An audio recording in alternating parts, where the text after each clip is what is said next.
പത്തനംതിട്ട നഗരത്തിൽ വ്യാപാര സ്ഥാപനത്തിനുള്ളിൽ കയറി ജീവനക്കാരനായ ഇതര സംസ്ഥാന തൊഴിലാളിയെ ഗുണ്ടകൾ മർദ്ദിച്ചതായി പരാതി. പശ്ചിമബംഗാൾ സ്വദേശി അബ്ദുൾ റഹ്മാനാണ് മർദ്ദനമേറ്റത്. സംഭവത്തിൽ പോലീസിൽ പരാതി നൽകിയിട്ടും പ്രതികളെ പിടികൂടുന്നില്ലെന്നാണ് കടയുടമയുടെ ആക്ഷേപം.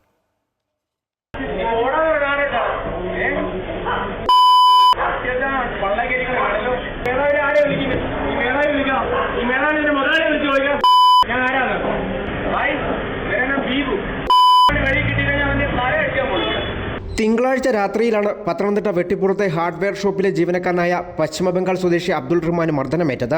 കടയ്ക്ക് മുൻപിലുണ്ടായ വാക്കുതർക്കമാണ് പിന്നീട് സംഘർഷത്തിൽ കലാശിച്ചത്. രാത്രി കയറി വന്നിട്ട് എനിക്ക് അയച്ചതാ. ഇവിടെ ഈ ചെവി കൂടെ ചവറ വന്നതാ. നാടു എനിക്ക് വേദന, ജോലിയൊന്നും എടുക്കാനൊന്നും പറ്റത്തില്ല. ആ കൊല്ലുവെന്ന് പറഞ്ഞു. അവന്മാർ നടുവൊക്കെ കൈ വെച്ചൊക്കെ കൊത്തുകലവെന്നൊക്കെ പറയാം. ഗുണ്ടകൾ വ്യാപാര സ്ഥാപനത്തിന്റെ ഗേറ്റ് തകർത്ത് ഉള്ളിൽ കയറി കത്തി കാണിച്ച് ഭീഷണിപ്പെടുത്തിയായിരുന്നു മർദ്ദനം. സംഭവത്തിന്റെ CCTV ദൃശ്യങ്ങൾ ഉൾപ്പെടെ കാണിച്ച് പരാതി നൽകിയിട്ടും പോലീസ് പ്രതികളെ പിടികൂടുന്നില്ലെന്നും പ്രതികൾക്ക് രാഷ്ട്രീയ സ്വാധീനമുള്ളതായും കടയുടമ ആരോപിച്ചു. നമുക്കിവിടെ സ്വസ്ഥമായിട്ട് വ്യാപാരം ചെയ്യണ്ടേ? ഇങ്ങനെ ആൾക്കാർ ക്രിമിനലുകൾ വന്നിട്ട് നമ്മുടെ വീടുകളിലും കടകളിലും വരികയാണെങ്കിൽ എന്ത് ചെയ്യും? ഇവർ ക്രിമിനൽ ആക്ടിവിറ്റീസ് നടത്തുന്നവരാണ് സ്ഥിരം. ഇവരൊക്കെ രാഷ്ട്രീയ സപ്പോർട്ടുണ്ട്. മർദ്ദനത്തിൽ പരിക്കേറ്റ അബ്ദുൾ റഹ്മാനെ സംഭവശേഷം ആശുപത്രിയിൽ പ്രവേശിപ്പിച്ച് ചികിത്സ നൽകിയിരുന്നു. അമൃത ന്യൂസ്, പത്തനംതിട്ട.